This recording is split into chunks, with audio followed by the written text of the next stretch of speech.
오늘은 5번째 주제로 국제 이주와 난민의 통제에 대해서 강의를 하도록 하겠습니다. 지금 세계 각국은 자국으로 들어오는 외국인들을 가능한 한 합법적인 방법으로 입국을 하고 또 정해진 기간 내에 체류할 수 있도록 노력을 하고 있습니다. 하지만 불가피한 여러 가지 이유들로 인해서 밀입국을 한다든지 또는 지정된 기간 이상으로 체류하는 그런 경우가 발생하고 있습니다. 이런 문제는 그 나라의 안보에도 크게 영향을 미칠 수가 있고요. 또한 불법적인 신분으로서 체류하는 외국인의 경우는 또 각종의 어떤 인권 침해의 위협에 노출되고 있습니다. 뿐만 아니라 이러한 불법 체류의 외국인들이 내국인들과 일자리를 놓고 경쟁할 수도 있고 또 범죄를 저지를 수도 있는 그런 위험이 있습니다. 그래서 세계 각국은 여러 가지 방법을 통해서 이러한 외국인들의 이주와 체류에 대한 관리를 강화하려고 하고 있습니다. 지금 우리가 생각해 볼 수 있는 이러한 통제 메커니즘에는 7가지가 있는데요.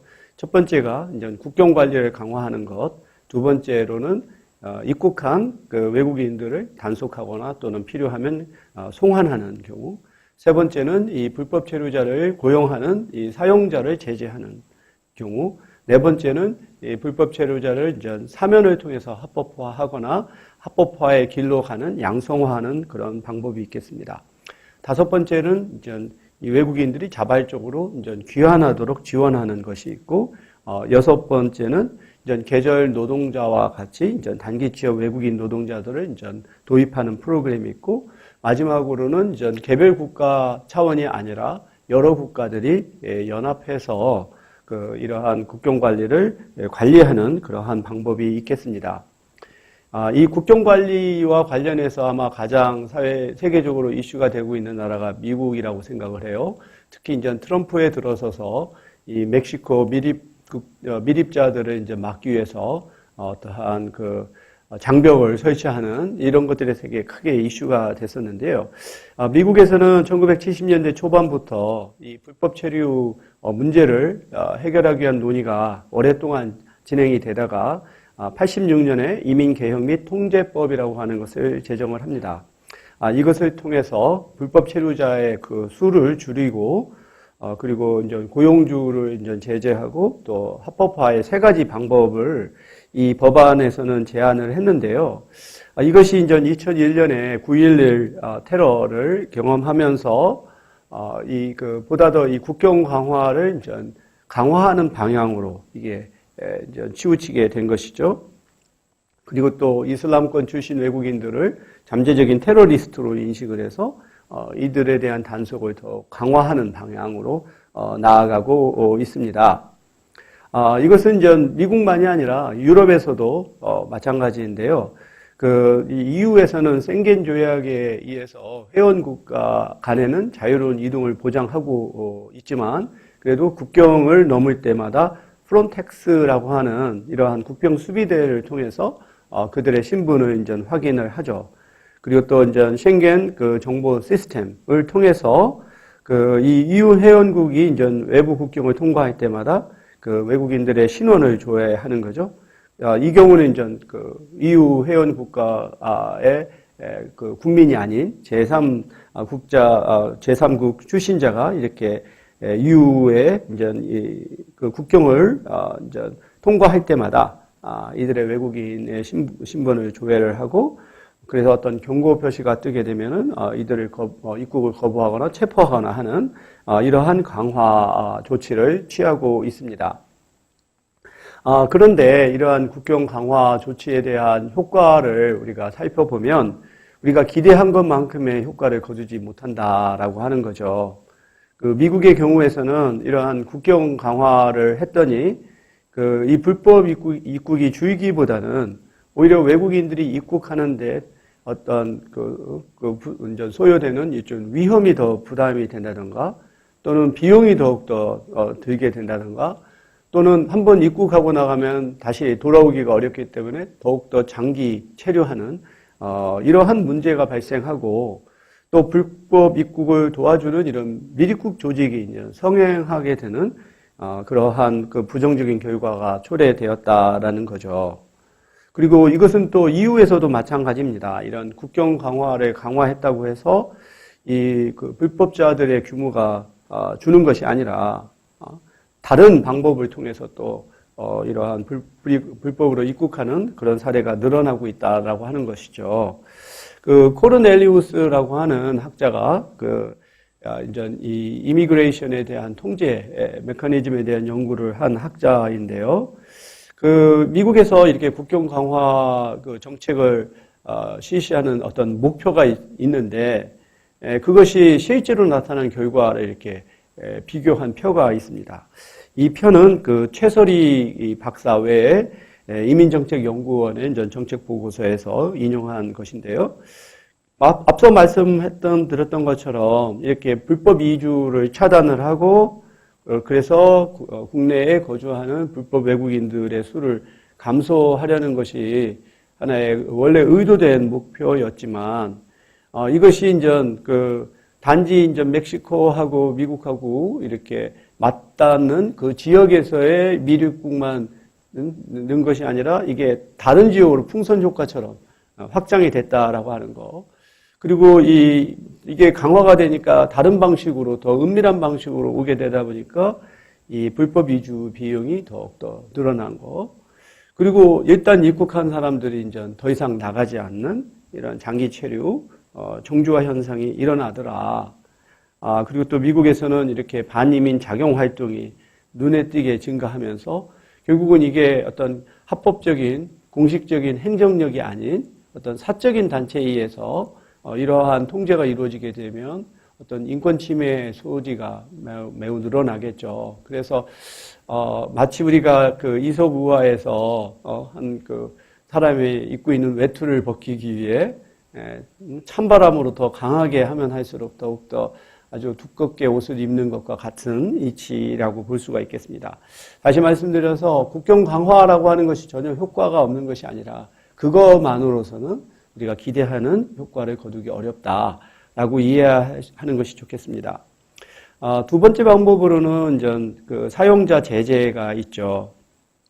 이러한 결국은 불법 체류자들을 누군가가 고용을 하니까 계속해서 이제 불법 체류자가 남게 되고 또 그런 기회를 예측을 하고 입국을 하는 이런 것이기 때문에 이러한 사용자들을 제재하게 되면은 궁극적으로는 불법 체류자가 줄어들 것이다라고 하는 그러한 생각이 이런 정책을 이제 낳게 되는 것이죠.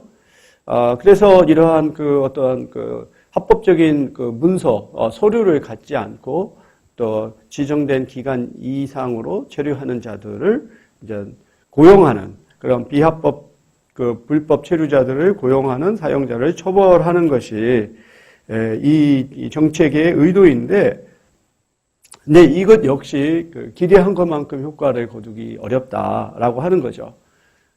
이러한 불법 체류자에 관련된 여러 단체들이 있어요. 이런 조직들이 있고. 이제 그들이 결국은 이 정책을 이제 실현하는데 어렵게 만든다라고 하는 것이죠. 아마 불법 체류자와 관련해서 가장 큰 규모를 갖고 있는 나라가 미국이라고 할 수 있겠죠. 바로 멕시코가 인접해 있을 뿐만 아니라 또 중남미의 많은 국가들이 지금 경제적으로 상당히 심각한 상태이고.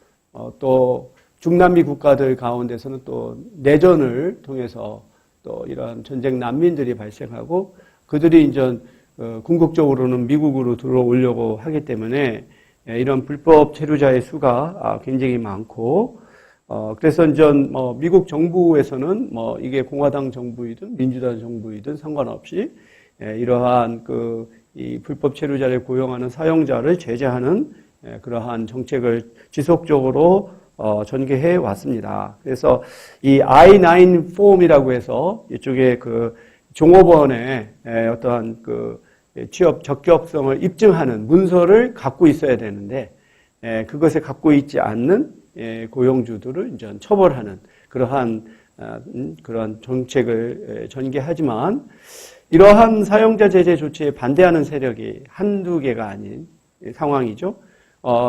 결국은 이 멕시코인을 포함한 다양한 중남미인들을 총칭해서 우리가 히스패닉이라고 부르죠. 이런 히스패닉의 시민단체들은 이런 것들이 이제 어떠한 그들의 정당한 기회를 침해한다.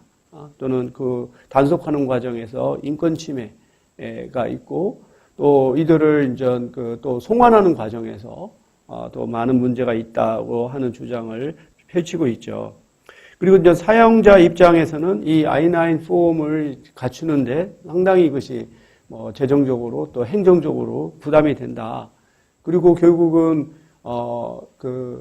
이 합법 친분의 노동자들만 고용하게 되면 그것은 어떠한 상품, 서비스의 가격을 올릴 수밖에 없다.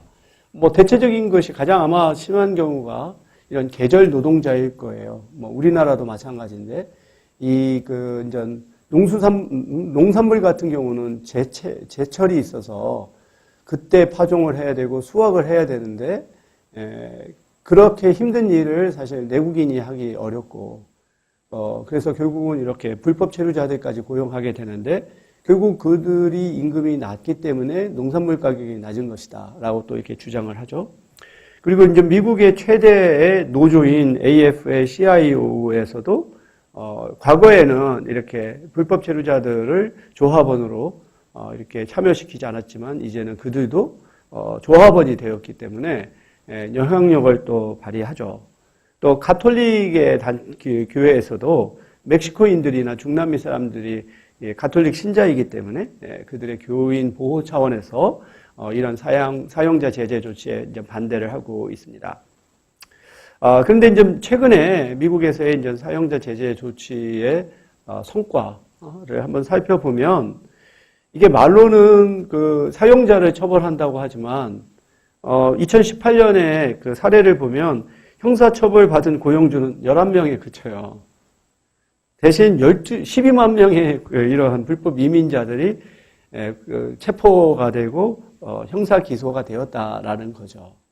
그러니까 말로는 사용자 제재를 한다고 하지만 그들을 처벌하는 경우는 아주 극소수고 이렇게 대다수는 이렇게 이런 그 노동자들이 이렇게 제재를 받는다라고 우리가 볼 수 있겠죠.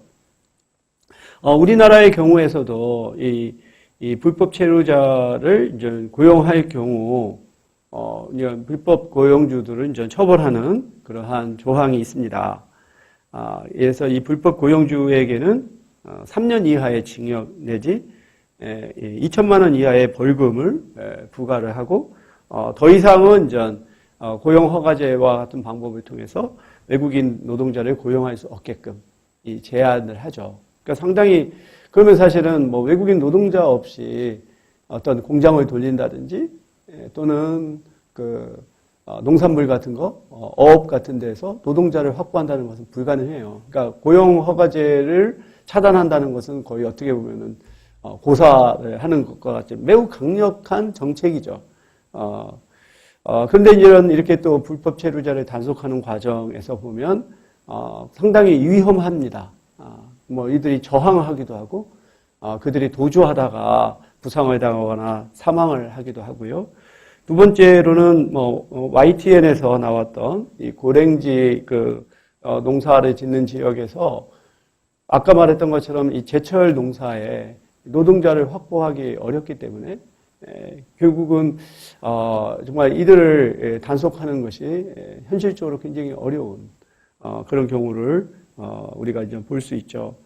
우리가 종종 보면 이런 경우가 있어요. 한 작년에 있었던 사건이었는데 그 서산에서 출발했던 그 하나의 이런 승합버스가 강원도 어느 그 설악산에 넘는 그러한 도로에서 이제 낭떠러지로 떨어져서 이제 사망한 사건들이 있죠. 근데 이제 그 왜 서산에서 출발한 차가 왜 강원도의 설악산 고개에서 추락을 했을까? 근데 결국은 이 강원도에서 이제 농사철에 노동자를 구할 수 없다 보니까 서산에서 그러한 또 주로 또 노인들과 또 외국인 노동자들을 이렇게 태워서 그들을 다시 또 강원도까지 옮기는 과정에 이게 아무래도 아주 새벽이든 또는 밤에 이동을 하다 보니까 결국 운전 부주의로 그런 사고가 났었죠. 그래서 그때 사고를 당한 사람들이 대부분이 바로 이렇게 좀 이런 노인들 또 외국인 노동자들이 있었는데 그들은 이제 크게 부상을 당하지 않은 그런 가볍게 부상을 당한 사람들은 도주를 했죠. 왜냐하면 그들이 이제 불법 체류자 신분이기 때문에 체포가 되면은 또 송환이 되어야 되는 바로 이제 그 사건 서산에서 이런 노동자들을 모아서 승합버스로 강원도까지 이동해야 되는 것이 바로 이렇게 이제 농업 분야에서의 부족한 이런 그 인력 그것을 이제 외국인 그 중에서도 또 불법 체류자에 의존할 수밖에 없는 현실을 보여주는 거라고 우리가 알 수 있겠습니다. 다음 방법으로는 이제 합법화 프로그램이 있습니다. 그러니까 이제 그 장기 체류를 하거나 또는 서류를 갖고 있지 못하거나 하는 결과적으로는 이제 불법 체류자들을 사면을 해서 이제 합법적인 신분을 부여하고 체류할 수 있게끔 하게 하는 것이죠. 네, 이러한 것은 사실 보면 역사적으로 계속해서 반복해서 일어났던 하나의 정책들입니다.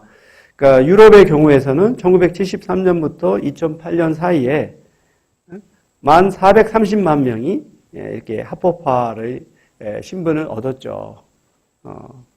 근데 이제 이 합법화의 효과에 대해서 상당한 또 이렇게 찬반 양론이 있어요. 다음에 우리가 이제 살펴보겠지만 이 합법화를 해야 하는 이유도 있지만 결국은 이런 정책이 근본적으로는 불법 체류자들에게 희망을 갖게 하는 거죠. 좀 더 기간을 좀 참고 또 오래 기다리다 보면은 또 그들이 합법적인 신분을 얻을 수 있겠다라고 하는 이것이 계속해서 이제 그 미립국을 이제 유도하는 그런 효과가 있다라고 하는 또 지적이 있습니다. 그 이제 미국에서도 이러한 뭐 불법 체류자의 수가 그 한 몇천만 명에 달하니까 그 이들을 이제 이렇게 정기적으로 이제 합법화를 했었었죠. 그래서 이제 1982년에 보면 170만 명이 신청을 해서 그 중에 이제 97%가 이제 법적 지위를 이제 받게 되었죠. 그리고 이제 미국의 경우에서는 또 이러한 불법 체류자 당사자만이 아니라 그 배우자나 자녀의 경우에서도 영주권을 허용하는 그러한 또 정책을 펼치게 되죠. 그래서 이렇게 그 합법화의 길로 가게 되려면 자신이 미국 내에서 체류하면서 어떤 범법 행위를 하지 않았고 또 나름대로 정상적인 사회 경제적 활동을 했다는 것을 입증을 해야 하는 게 필요해요. 그래서 예를 들어서 자기의 주소를 입증할 수 있는 우편물이라든지 자기가 어떠한 공과금 같은 거를 뭐 정기적으로 했다는 거. 그래서 자기가 미국에서 비록 법적으로는 불법이지만 사회 경제적으로는 합법적인 활동을 했다는 것을 입증한 사람에게 이러한 기회가 주어지게 되죠. 이 유럽에서도 상당히 많은 수가 이렇게 합법화의 조치를 통해서 그들이 이제 불법의 신분에서 벗어날 수 있는 길을 걸었고요. 우리나라도 마찬가지입니다. 지금 우리나라도 지금까지 5번의 합법화가 있었어요. 그 중에서 가장 큰 규모는 우리가 2004년에 고용허가제를 제정을 하고 2007년부터 본격적으로 시행을 하게 되었거든요. 그래서 고용허가제를 우리가 시행하기 전에 불법 체류자들의 신분을 합법화의 방식으로 이렇게 전환시켰던 경험이 있습니다. 근데 이제 우리나라에서는 이 합법화를 할 때 이것이 이제 체류 기간에 따라서 차등적인 정책을 펼쳤어요. 그래서 3년 미만의 경우에서는 그들의 체류 자격을 변경을 하고 외국인으로 다시 등록하는 절차를 거쳐서 2년간 체류할 수 있게끔 한 거죠. 그래서 항상 우리나라에서는 외국도 마찬가지지만 이 5년을 연속해서 거주할 수 없게끔 이렇게 차단하는 정책이 있어요. 왜냐하면 5년 연속으로 거주하게 되면 그 영주권을 신청할 수 있는 법적인 지위를 부여받기 때문에 그것을 차단하기 위해서 5년 미만 동안만 체류하게끔 하는 거죠.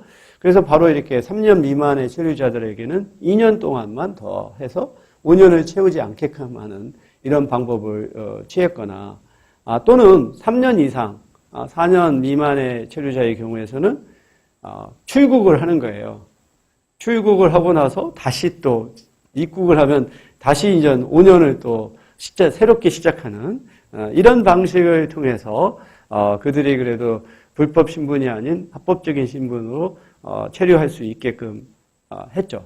하지만 이게 고용 허가제가 실시된 이후로는 외국인 근로자들을 대상으로 합법화는 한 번도 우리가 시도하지 않았다라고 하는 것이고, 다만 이제 중국 동포는 우리 동포라고 하는 차원에서 네 차례 정도의 합법화를 우리가 실시를 했습니다.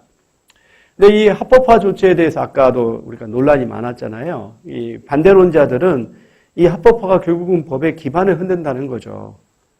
그리고 이것은 정부의 어떤 무능력을 보여주는 증거고, 결국은 이 합법화라고 하는 것이 불법 체류자로 하여금 어떤 합법화될 수 있다는 희망을 갖게 해서 계속해서 불법 체류하게 하거나 또 입국하게 하는 그런 동기를 부여한다라고 하는 것이죠. 근데 이제 합법화 조치를 찬성하는 사람들은 이것은 오히려 정부가 이러한 외국인 관리를 효과적으로 할 수 있는 하나의 증거다.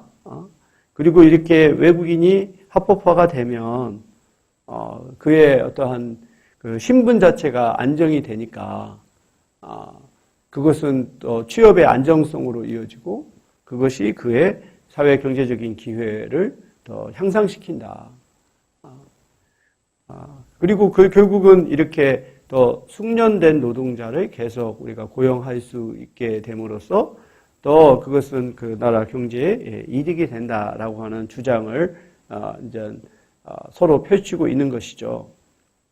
근데 앞서 제가 이제 양성화에 대해서도 얘기를 했잖아요. 그래서 그 양성화는 일종의 합법화의 하나의 한 가지 방법이라고 볼 수 있어요. 그러니까 아예 사면을 해서 불법 체류자를 완전한 합법적인 신분으로 바꾼다라기보다 일종의 합법화의 길로 넘어갈 수 있는 그 통로를 마련한다라고 하는 거죠. 그래서 이게 합법 체류자의 신분으로 곧바로 전환하지 않고 전 단계로서 자진 출국을 하고 나서 재입국을 보장하는 방법이라든지 또 그들의 어떤 비자를 좀 더 장기 체류할 수 있는 것으로 변경시키는 이러한 방법이 일종의 양성화 전략이라고 볼 수 있어요. 그래서 우리나라에서 하는 이러한 양성화 조치에는 자진 출국 불법 체류 외국인들로 하여금 다시 재입국할 수 있는 기회를 주는 거죠. 되게 불법 체류자들이 안 나가는 이유는 나갔다가 다시 못 들어오는 거잖아요. 그런데 이들에게 자신이 자발적으로 출국을 하게 되면 벌칙금을 면제를 해준다든지 그리고 또 다시 비자를 받아서 재입국을 하게 하는 방법을 통해서 결국은 음지에 있는 사람으로 하여금 양지로 오게 하는 이런 효과가 있죠. 그래서 이것에 대해서는 아마 우리가 원칙적으로 반대보다는 찬성의 입장이 더 강하다고 볼 수 있죠. 최소한 그 나라가 자기 나라에 몇 명이 이 불법 체류자의 신분인지 그걸 통제할 수 있어야죠. 그렇지 못한다면 상당히 많은 문제가 발생하는 것이기 때문에 결국은 이런 어떤 영주권을 부여하는 것이 아니고 다시 단기 체류하는 것이지만 그것이 이제 합법적인 신분으로 또 국가의 어떠한 모니터링의 범위 안에 넣게 한다라고 하는 것이 불법 체류 양성화 조치의 효과라고 볼 수 있겠습니다. 그래서 이러한 또 자진 출국 입국 금지의 면제 대상자도 아무나 해당되는 게 아니고 어떤 범법 행위를 하지 않았거나 또는 좀 어떠한 그 체류 기간이 또 경미하거나 등등에 해당되는 것이고 좀 더 이 법의 위반 정도가 아주 심한 사람들은 여기에서 전 제외를 하고 있습니다. 그리고 또 한 가지는 이제 체류 자격을 체류 자격을 이제 변경하는 것이죠. 예를 들어서 우리 동포들의 경우는 고용 허가제 말고도 방문 허가제라든지 또는 어떠한 다른 이쪽에 가족 초청 방문 비자 이런 방식으로도 입국할 수 있거든요. 근데 그런 사람들은 여기서 경제 활동을 할 수 없어요. 근데 상당수가 사실은 또 경제 활동을 하고 있죠. 그래서 그들이 그 경제 활동을 할 수 있는 비자로 전환하는 그러한 방법을 하고 있습니다. 뭐 예를 들어서 C3-8 단기 비자로 입국한 사람이 6개월 동안의 기술 교육을 받으면 방문 취업 비자로 이렇게 변경을 한다든지, 또는 지금 우리 중국 동포들 또 고려인 동포들의 입장에서 가장 아주 선망을 하는 것은 바로 재외동포 비자죠. 재외동포 비자를 받으면 5년 동안 출입국이 자유롭고, 그리고 또 종사할 수 있는 이 산업이나 업종도 굉장히 다양하기 때문에 이 재외동포 비자로 변경하고자 노력을 하는데, 이렇게 그 방문 취업 비자나 또 재외동포 비자로 변경하기 위해서는 어떤 국가 기능 자격증을 취득을 해야 돼요. 그래서 어떤 좀 더 자기가 전문성을 높여야 이쪽으로 좀 변경이 가능하고, 또는 그 일손이 부족한 부자들, 그 지방 소재의 제조업이라든지 농축산업에서 2년 동안 근속하게 되면 이렇게 비자를 변경하는 방법이 있죠. 그래서 이제 뭔가 우리나라의 어떤 경제적으로 기여도가 높은 사람들에게 체류 자격을 변경하는 그런 것을 주게 되죠. 미국의 경우에서도 예전에 걸프전에 참전한 그 외국인들의 경우에 미국 시민권을 부여하는 게 있었었잖아요. 그런 식으로 그 나라에 뭔가 군사적으로 경제적으로 기여한 사람들은 이렇게 체류할 수 있는 자격을 부여하는 방법을 다른 나라에서도 이렇게 사용하고 있습니다. 다음으로는 전 기환 지원이라고 하는 게 있어요. 이게 자발적인 기환 지원이라고 할 수 있는 것인데, 이것은 사실 상당히 오랜 역사를 갖고 있습니다. 그래서 1970년대 초에 오일 쇼크로 인해서 유럽이 경제 침체에 접어들었을 때 그 나라에 들어와 있는 외국인들로 하여금 자발적으로 이렇게 귀환하게끔 어떤 경제적인 지원을 통해서 하는 것이 있고요. 또 일본의 경우에서도 1980년대 이후로 이 이케진이라고 해가지고 중남미 국가에 있는 일본계 그 후손들이 있어요. 마치 우리 중국 동포와 마찬가지죠. 그래서 자국의 동포들이 일본에 와서 취업할 수 있게끔 하는 제도가 있었는데, 일본에 또 이제 그 버블 경제가 꺼지고 나서 경기가 침체되니까 일자리가 없죠.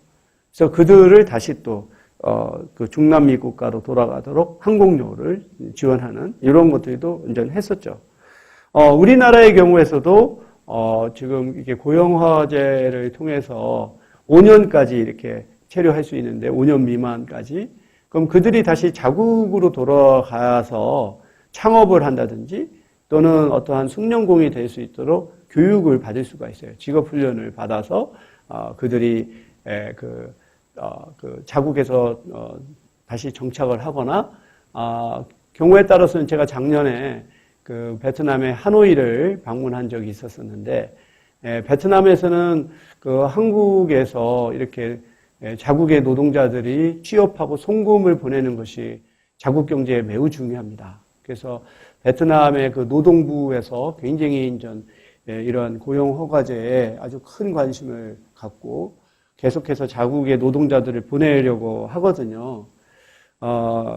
이제 그러면서 지금 베트남 정부와 한국의 산업인력공단에서 같이 이제 개발하는 그 프로그램이 이렇게 한국에서 취업했던 노동자가 베트남으로 갔을 때 한국 기업에서 노동자로 이렇게 재취업하는, 한국의 기업의 입장에서도 한국어가 좀 더 능숙하고 한국의 어떤 그 기업 문화에 좀 더 익숙하기 때문에 노동자로서 더 유리할 수 있잖아요.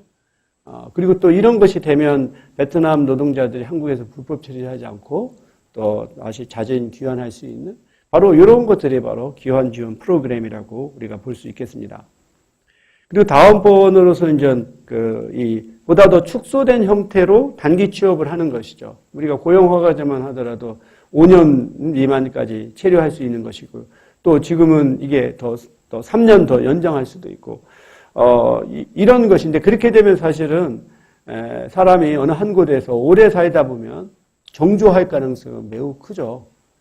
이런 것들을 막기 위해서 보다 더 아주 짧은 이러한 기간 동안 그 노동자들을 이제 고용하는 단기 취업 프로그램들을 도입하고 있습니다. 대체적으로 보면 이게 계절 노동자들이 많아요.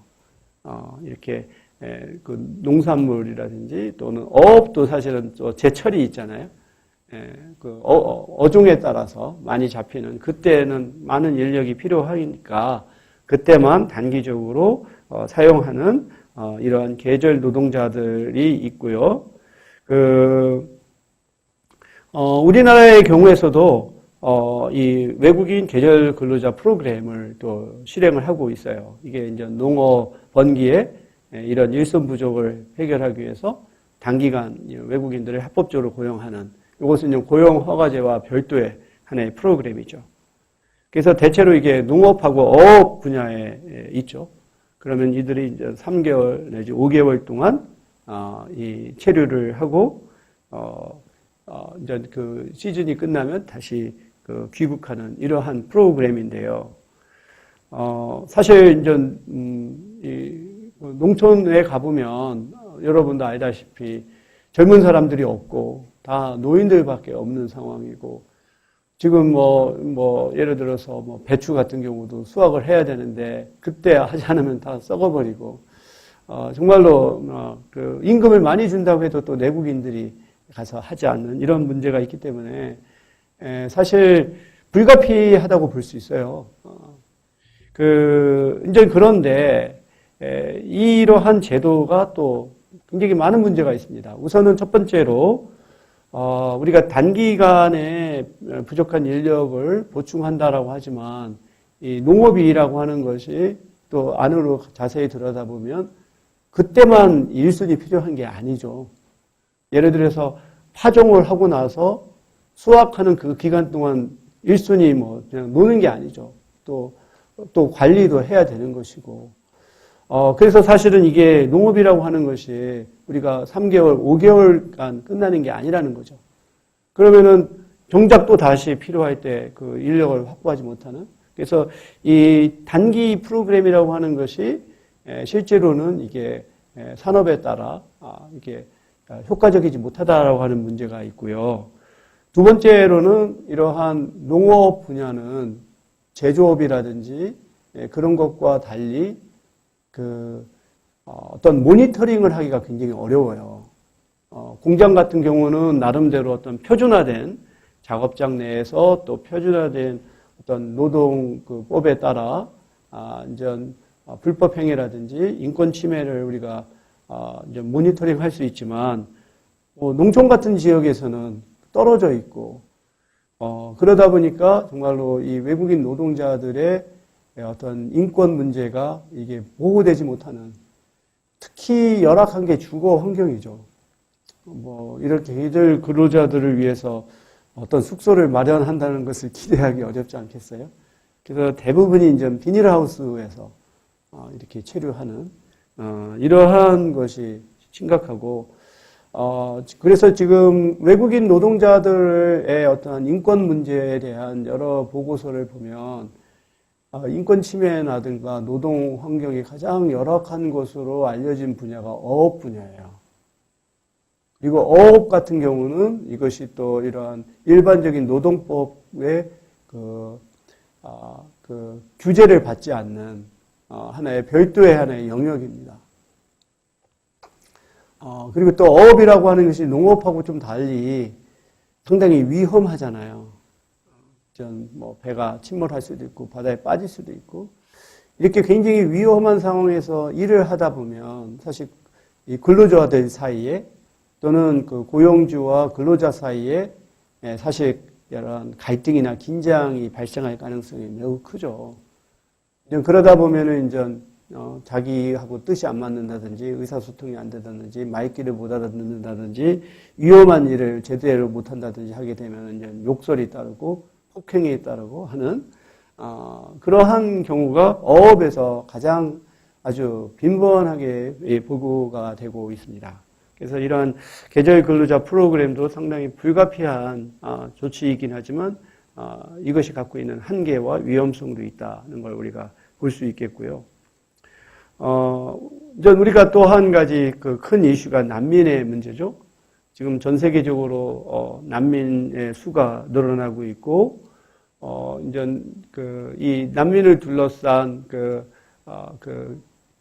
국가 내에서 이런 의견의 충돌과 갈등이 아주 심각하죠.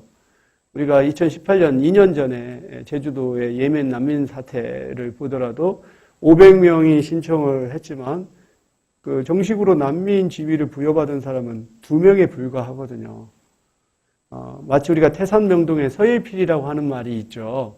정말로 난리법석을 떨었는데 정말로 현실적으로 볼 때 2명밖에 난민이 부여받지 못했던 것을 가지고 온 나라가 그렇게 난리법석을 떨었어야 됐는가 하는 걸 생각을 할 정도로 우리나라는 사실 난민의 수도 적을 뿐만 아니라 난민을 인정하는 비율도 매우 낮은 나라임에도 불구하고도 이렇게 이슈가 됐는데 수백만 명, 수천만 명을 갖고 있는 나라의 경우에서는 이게 얼마만큼 아주 심각한 정치적, 사회적 갈등이겠습니까? 근데 이제 난민 문제를 둘러싼 하나의 어려움이라고 할까요? 그런 것 중에 하나가 이제 난민이 누구인가라고 하는 이 개념 정의에도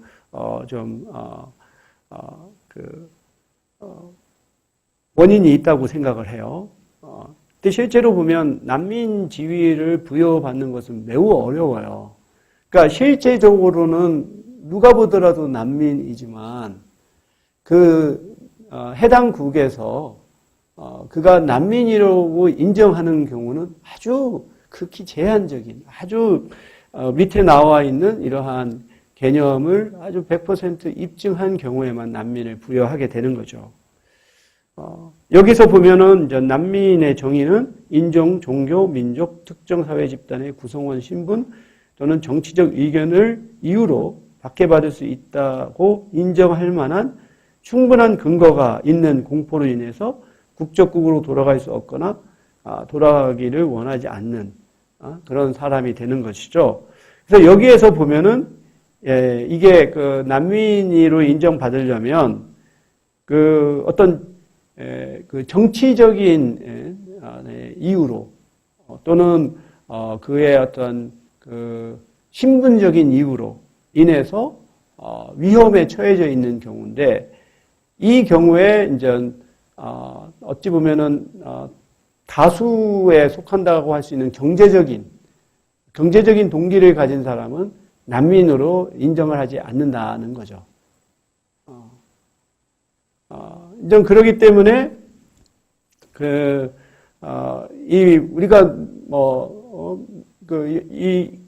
이제 그 나라로 다시 돌아갔을 때 처벌을 받을 것이 너무 명백하고 그렇지만 이게 앞서 말했던 어떤 정치적인 신분이든 또는 사회 구성원의 신분이든 이런 것이 아닌 경우는 인정을 하지 않고 그리고 또 한 가지는 자국에서 이것을 결정할 수 있는 권한이 있는 거죠. 유엔 난민 기구라든지 이런 데서는 일종의 가이드라인을 제공하고 또 권장을 할 수 있지만 그런 난민으로 인정하고 그 지위를 부여하는 것은 그 해당국의 권한이기 때문에 그거에 대해서는 우리가 어떻게 국제사회에서 하나의 여론을 형성하고 압력을 가할 수는 있어도 그것을 바꿀 수는 없는 거죠. 대표적으로 이제 탈북자를 우리가 난민으로 보느냐 또는 이민자로 보느냐를 가지고도 논란이 많은데 사실 탈북자의 경우도 여기에서 보면 다시 북한으로 돌아가게 되면 처벌을 받을 수 있는 게 명백하잖아요. 그런 사례가 계속 있고 그럼에도 불구하고 중국과 북한 내에서는 일종의 이러한 서로 상호 송환 프로그램이 있어요. 그래서 불법적으로 다른 경계를 넘어섰을 때는 그들을 다시 송환하는. 그래서 그 중국 정부는 탈북민을 경제적 이민자로 봅니다. 그러한 이유로 난민 지위를 부여하고 있지 않죠. 그만큼 이렇게 난민의 어떤 범위, 개념 정의를 둘러싸고 상당한 갈등이 있다라고 하는 것을 볼 수가 있고, 이것은 이제 난민촌의 모습인데 아프리카에. 그래서 그 국제사회가 할 수 있는 게 바로 이렇게 텐트를 이제 짓고 어떤 음식물이라든지 의약품을 제공하고 하는. 그래서 경우에 따라서는 여기서 태어나서 여기서 벗어나지 못하는 수가 상당히 많은 그런 것을 우리가 볼 수 있죠. 그래서 그 난민 지위를 신청을 했는데 아직 그 난민 지위를 받지 못한 사람을 우리가 비호 신청자라고 불러요. Asylum Seeker죠. 그래서 이런 Asylum Seeker가 난민 지위를 부여받은 사람보다 많은 거죠. 그러니까 예멘 난민자들은 그 500명이 입국했으면 대부분이 이제 이쪽에 비호 신청자인 것이고, 그리고 그들이 심사를 거쳐서 정식으로 난민의 지위를 받지 못하는 기간 동안 어떤 생활 보호를 받는 그러한 권리를 부여받게 되는 것이죠. 그 유엔 난민 기구에서 제작한 난민에 대한 이 다큐멘터리를 시청해 보면 보다 현장의 모습을 볼 수 있을 것입니다. 그리고 또 국제사회에서 보면은 또 이 강제 이주의 상황이 많이 발생하고 있죠.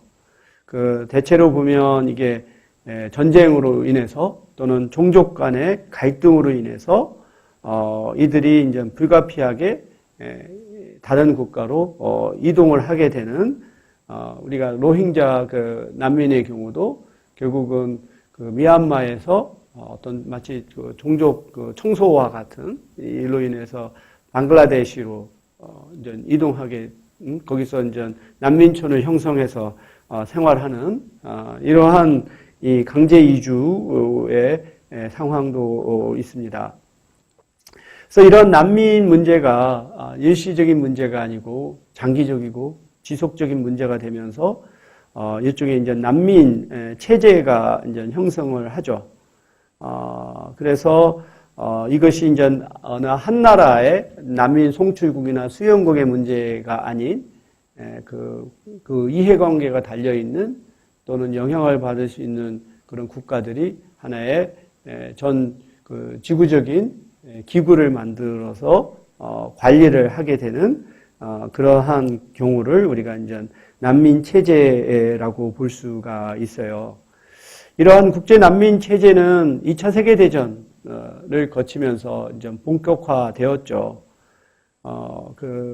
특히 이제 2차 세계 대전 당시에 이제 독일 나치의 그런 어떠한 그 핍박을 피해서 많은 수의 그 유대인들이 이제 미국이라든지 호주라든지 캐나다로 이주한 경우라든지 또는 또 전쟁의 어떤 피해자들 또는 전쟁 고아들이 다시 또 난민을 통해서 난민 지위로 이제 이주를 한다던가, 그리고 또 2차 세계 대전이 이제 일어나고 종식이 되고 나서 소련과 미국의 서로 양대 진영으로 이런 냉전 체제가 일어나면서 이 공산국가의 어떤 그 탄압을 피해서 서구로 가는 사람들을 이제 받아들이고 그들에게 좀 비호하는 이러한 또 체제를 갖추게 되죠. 그리고 우리가 이러한 난민이 발생하는 것 중에 큰 원인이 내전이라고 했고 또는 어떤 종족 분쟁이잖아요. 근데 이런 내전과 종족 분쟁이 결과적으로는 그 아프리카라든지 라틴 아메리카의 어떤 자원을 둘러싸고 그 미국이라든가 소련이라든가 또는 서구 열강들의 하나의 개입으로 인해서 대리전을 이제 치르게 되고 그러면서 이제 이런 대규모 난민이 초래되는 것이잖아요. 그 아프가니스탄이 이제 소련의 하나의 우리가 무덤이라고 부르죠. 우리가 아프가니스탄 사태를 보면 우리가 이러한 관계를 이해할 수가 있을 거예요. 그러니까 이 소련은 항상 뭐 지금의 러시아라고도 할 수 있는데 뭐 예전 제정 러시아 때부터 지금까지 하나의 일관된 정책은 그 부동항을 확보하는 것이죠. 이 러시아가 이제 북쪽에 있다 보니까 겨울이 되면은 항구가 얼면 이동할 수가 없기 때문에 이렇게 겨울이 되더라도 바다로 나아갈 수 있는 항구를 확보하는 것이 소련에서는 군사적으로 매우 중요하죠. 그러다 보니까 뭔가 이렇게 좀 더 부동항을 가질 수 있는 것으로 세력을 확장하려고 하는 것이고 그렇게 하기 위해서는 소련에서는 아프가니스탄을 통해야만 이 흑해라든지 또 이 지중해로 갈 수 있는 이 통로를 확보할 수가 있는 거죠. 그래서 결국 아프가니스탄을 이제 점령을 했는데 아프가니스탄 내 안에서의 또 그 아프간 민족들의 저항 그리고 아프간 민족을 지원하는 미국의 어떤 무기 제공이라든지 군사비라든지 또는 군사 요원들을 통해서 결국은 소련이 패망을 했죠. 그래서 결국 소련이 아프가니스탄 전쟁에서 쏟아부은 엄청난 정말로 이 군비라든지 또는 인력이 소련이 이제 89년에 붕괴하게 되는 중요한 원인 중에 하나입니다. 그리고 또 한 가지는 아프가니스탄 내전에 이제 오사마 빈 라덴이 이 사람은 사우디의 아주 왕가 출신이지만 바로 이러한 이슬람 형제에 대한 신념으로 아프가니스탄 내전에 참전을 해서 싸우죠. 그리고 또 미국은 이러한 오사마 빈 라덴을 지원을 하죠. 나중에 이제 소련이 패망하고 아프가니스탄이 이제 다시 이제 어떤 자국의 어떤 정치 경제 체제를 갖추게 되고 이제 그 이후로 이렇게 미국의 지원을 받아서 세력을 큰 오사마 빈 라덴은 또 이제 서방 국가들이 다시 또 아프가니스탄에 대한 지배라든지 이거에 대해서 또 반감을 품고 결국은 이제 9.11 테러를 저지르게 되는 결국은 이런 것들 이러한 중동이라든가 아프리카라든가 라틴 아메리카에서 일어나는 많은 내전 또는 종족 간의 갈등 이것이 결과적으로는 서구 열강들 간에 있어서의 세력 다툼으로 일어나는 대리전이고 그 과정에서 결국은 대규모의 민간인들이 피해자가 되고 이들이 난민을 이제 하게 되는 그렇게 따지게 보면 정말 이런 난민에 대한 보호에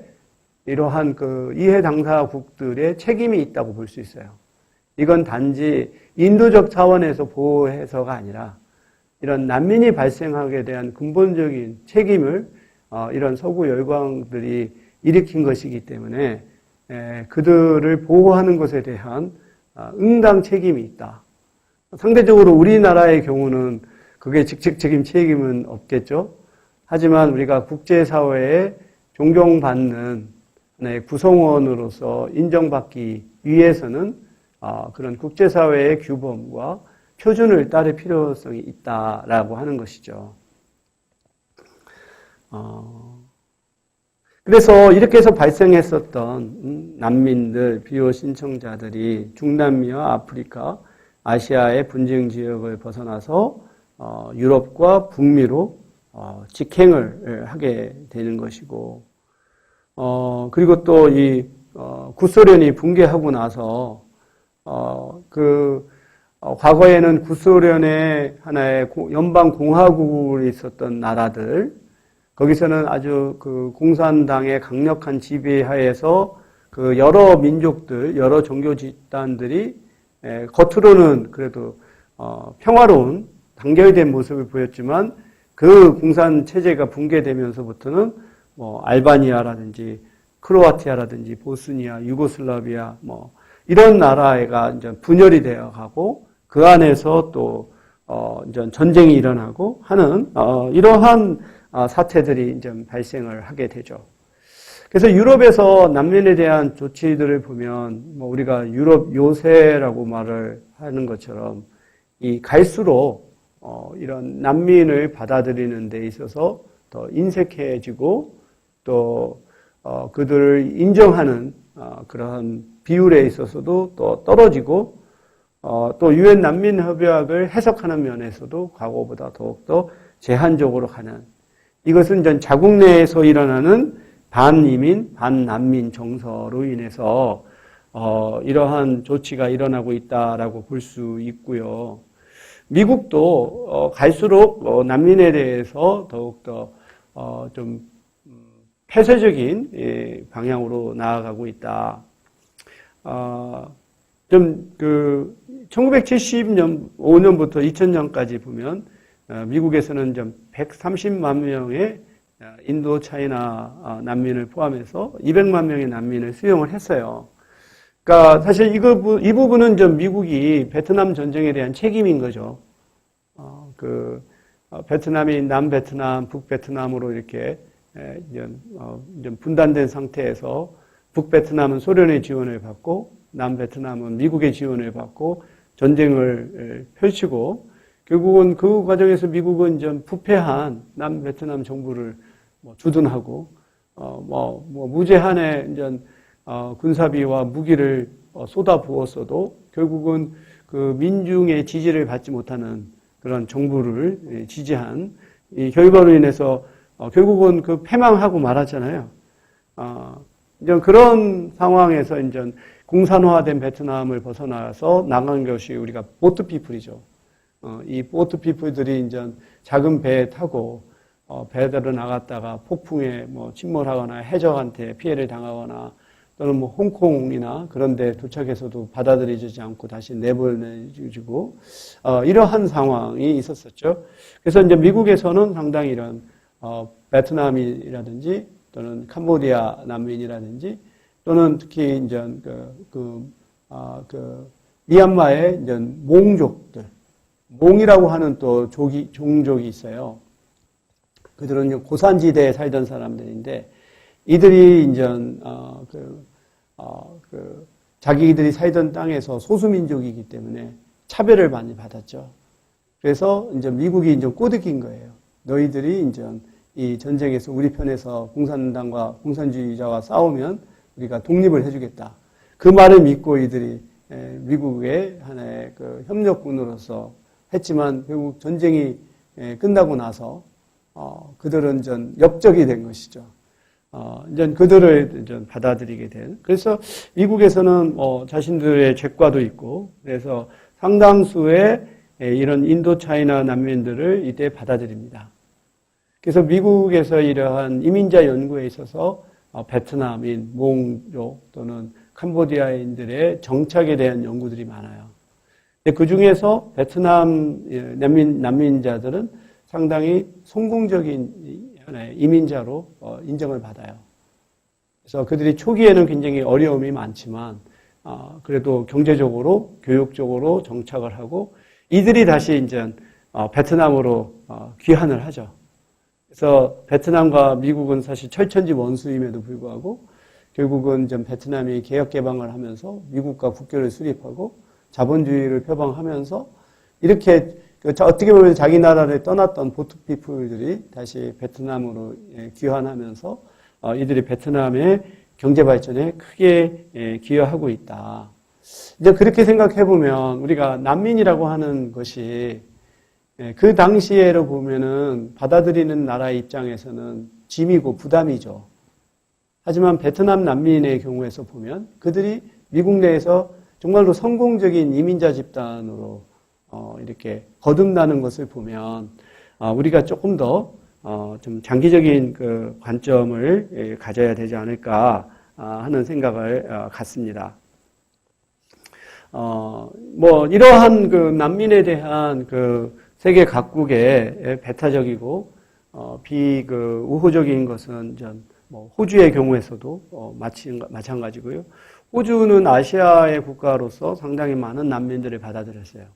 그래서 시리아, 레바논 난민도 그렇고 또 이 보트피플들도 많이 받아들이고 이제 그러다 보니까 자국 내 난민들의 수가 사실 다른 나라에 비해서 상당히 높고 이런 것이 이제 정치 쟁점화가 되는 이런 상황이 되면서 지금 아예 이제 인도네시아 같은 데서 오는 난민 신청자들의 경우는 아예 자국으로 못 들어오고 어떤 외딴 섬에 캠프를 설치해서 거기서 수용하는 이러한 정책을 진행을 하고 있죠. 그래서 이제 이렇게 그 부유한 나라에서 비호 신청자들에게 난민지위를 부여하는 경향이 낮아지게 되니까 오히려 이런 개발도상 국가에서 난민을 신청하는 이러한 경우가 늘어나게 돼서 참 어찌 보면은 자기도 먹고 살기 힘든 상황에서 이런 사람들을 더 이렇게 좀 보호해야 되는 하나의 악순환이 진행되고 있다. 그러면서 이 난민이라고 하는 것이 정말로 벗어날 수 없는 장기적인 상황이 되어가고 있는 이런 상황에서 특히 이제 청소년들은 사실은 그때 교육을 받아야 되고 성인으로서 성장할 필요한 어떠한 훈련을 받아야 될 시기인데 이런 난민 생활에 오래되다 보면 그런 기회를 받지 못하게 되면 그런 사람들이 성인이 됐을 때 사실 자립할 수 있는 경우는 더욱더 떨어지죠. 이러한 또 문제들이 있습니다. 우리나라의 경우를 보면 이렇게 난민 지위를 신청하는 사람이 2010년에 들어서 아주 급격하게 올라가죠. 하지만 우리가 난민을 인정하는 비율은 여전히 정체되어 있는 것을 알 수 있어요.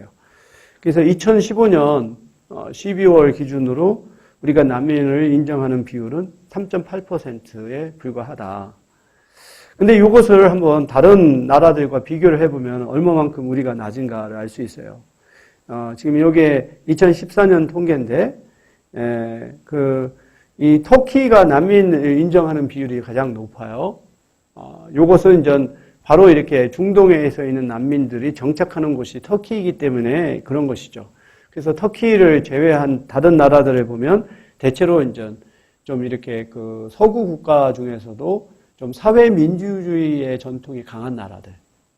그러니까 캐나다, 덴마크, 뭐 영국, 특히 이제 캐나다, 덴마크와 같이 특히 캐나다는 사실 미국보다 국력이 작음에도 불구하고 난민 수용자들이 높다는 거. 덴마크는 사실 큰 나라가 아님에도 불구하고 난민을 받아들이는 비율이 상당히 높다.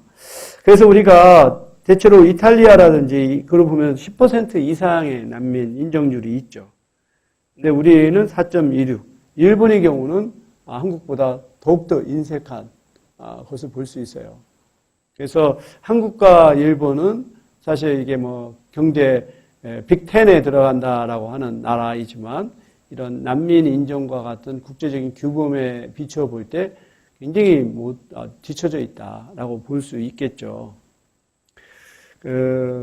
이게 난민이 이제 신청자는 많지만 이런 인정하는 것은 줄어들게 되면서 이 심사 대기의 경우는 더욱더 늘어나게 되고 그로 인한 어떤 그들의 사회 심리적인 측면에서 어려움이 커져가고 있다고 볼 수 있습니다.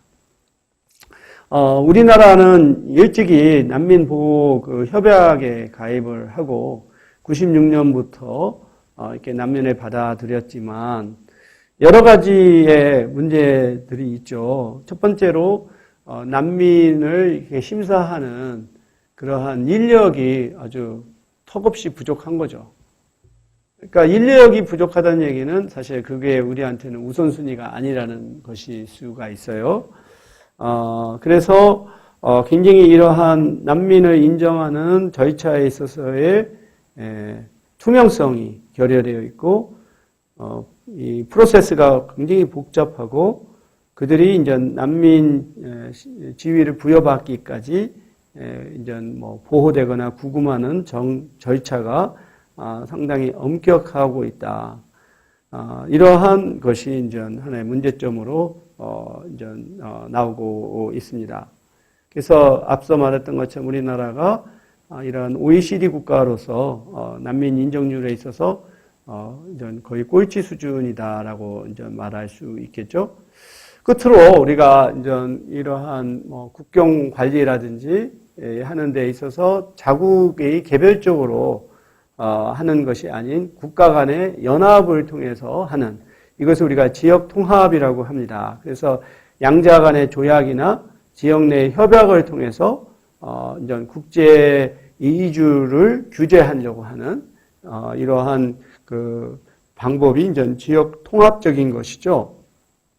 뭐 예를 들어서 EU 국가들 간에 이러한 협약을 통해서 한다든지, 또는 그 생겐 협약을 통해서 EU 시민들이 EU 내에서는 자유롭게 이동을 할 수 있고 취업할 수 있는 이런 거라든지, 또는 뭐 이렇게 독일을 중심으로 이렇게 인접한 국가들 간의 사람들의 이동을 이제 허용하는 이러한 지역 통합적인 그런 정책이 있고요. 그리고 이제 터키가 사실 이제 EU에 가입하려고 이제 노력을 하고 있지만, 여러 가지 또 정치적인 이슈 또는 경제적인 이슈를 가지고 이게 이제 지연이 되고 있죠. 우선은 이 터키가 이제 그 그리스하고 계속해서 영토 분쟁을 벌이고 있잖아요. 그리고 또 한 가지는 이제 터키가 EU 국가가 됐을 때 생겐 협약에 따라 터키인들이 자유롭게 EU 국가를 이동하고 노동을 하게 되면, 지금도 사실은 터키 이주자들이 많은 상황에서 이것이 이제 더욱더 내부 노동 시장에 교란을 가져올 수 있다라고 하는 그러한 우려가 이제 터키가 EU에 아직 가입하지 못하고 있는 상황이죠. 그래서 이 터키는 앞서 말한 것처럼 이렇게 이 지리적으로 이 중동과 아시아와 유럽을 이렇게 연결하는 교량적인 역할을 하는 것이고, 그러다 보니까 이러한 난민들도 결국은 중동에서 발생한 많은 난민이 터키나 그리스에 이렇게 정착하게 되는 이런 것이기 때문에 상당히 이 난민 보호에 있어서 중요한 역할을 하고 있는 게 터키인데, 뭐 터키 자체가 지금 정치적으로도 그렇고 경제적으로도 그렇고 상당히 어려운 상황에서 그 짐을 뛰어안고 있다라고 하는 불만을 이제 제기하게 되는 것이죠. 뭐 그리고 이제 우리가 아까 말했던 EU 국가들 안에서는 EU 연합 시민권을 부여해서 그 안에서의 어떤 자유로운 경제 활동을 하게 한다든지, 그리고 또는 미국에서는 나프타라고 해서 미국과 멕시코 간에 또 이 캐나다 간에 이런 자유무역을 허용하게 하는데, 결국은 이것이 이제 불법 이주를 더 촉진하게 되는 그러한 또 악영향을 가져오게 됩니다. 그래서 우리가 이렇게 보면은 이주라고 하는 것도 하나의 산업을 형성하고 있다라고 하는 거죠. 그래서 이주의 흐름을 조직해서 생계를 꾸려나가는 이 광범위한 범주의 사람들이 이러한 이주 산업에 연계되어 있어요. 아주 간단하게는 여행사들, 여행사 직원들 또는 인력 모집자들. 아까 우리가 서산에서 강원도까지 가는 것도 인력 모집자가 결국 사람들을 동원해서 이동한 거거든요. 또는 브로커들, 통역사, 부동산 중개업자, 이민 변호사, 미립국업자, 신분증 여권 이전업까지 할 것 없이 뭐 이런 사람 민간 영역인데 사실 공적 영역도 그런 거죠. 공적 영역에서도 법무부, 노동부, 뭐 여성가족부 또 다 관련된 것이고, 사실 우리 같은 연구자도 이민산업 종사자라고 볼 수 있고요. 또는 이런 이민자들의 복지나 권리를 보호하는 활동가들 역시 그 이민산업에 종사하는 사람이라고 볼 수가 있습니다. 끝으로 이제 최근에 많은 문제가 되는 것이 이제 미립국과 이제 인신매매죠. 종종 우리가 그런 걸 많이 보잖아요. 컨테이너에서 갇혀서 이동하다가 죽는 경우라든지 또는 이렇게 어린아이라든지 또는 여성들을 이렇게 인신매매를 하는 이런 경우도 이 이주의 하나의 굉장히 어두운 우리가 측면이라고 볼 수가 있겠습니다. 그래서 이제 우리가 한번 결과적으로 오늘 내용을 정리를 해 보자면 각국은 여러 가지 방식을 통해서 국제 이주를 관리하고 또 국내에 있는 외국인의 체류를 통제하려고 해요. 하지만 어느 하나의 정책만을 가지고 기대하는 효과를 거두기는 어렵다. 그리고 근본적으로는 이 송출국과 수용국 간에 있어서의 경제적인 격차가 존재하고 또 이 송출국 내에서 내전이든 환경이든 어떤 경제적인 문제로 인해서 떠날 수밖에 없는 그런 강력한 압력이 존재하는 한 그것을 어떠한 방법으로 막는 데는 한계가 있다라는 것이죠. 따라서 우리가 어떤 직접적이고 단기적인 그런 방법에만 우리가 전념하게 되면 이것은 사실 우리가 이제 둑이 무너지고 있는 그 구멍을 막는다고 해서 우리가 붕괴되는 걸 막을 수 없는 것과 같은 이치라는 거죠. 보다 더 근본적인 것은 이러한 송출국 내에서 밖으로 나가려고 하는 그러한 압력을 줄이는 것이 굉장히 중요한 근본적인 해법이라고 볼 수 있어요. 따라서 좀 선진국이 이 개발도상국의 어떤 경제 개발이라든지 어떠한 전쟁이나 이런 또는 종족 간의 갈등을 좀 완화시키는 적극적인 개입, 조정 이런 것이 굉장히 필요하다고 볼 수 있어요. 그리고 또한 거기에는 책임이 일종의 그거에 해야 되는 책임감이 있다. 결국 이러한 아프리카나 라틴 아메리카나 아시아의 개발도상국에서 이렇게 난민이나 이러한 이민자들이 늘어나는 데는 상당 부분 서구 열강들의 어떤 개입, 대리적인 전쟁이 있기 때문에 그거에 대한 또 도의적인 책임도 필요하다. 따라서 우리가 단기적으로 직접적으로 이러한 통제 메커니즘도 필요하지만 궁극적으로는 이 선진국과 개발도상국 간에 있어서의 경제적인 격차를 줄이고 어떤 정치적인 안정을 도모할 수 있는 그런 노력이 뒤따라야 한다라고 하는 것을 우리가 한번 결론적으로 생각해 볼 수 있겠습니다. 그러면 이것으로 오늘 강의를 마치도록 하겠습니다.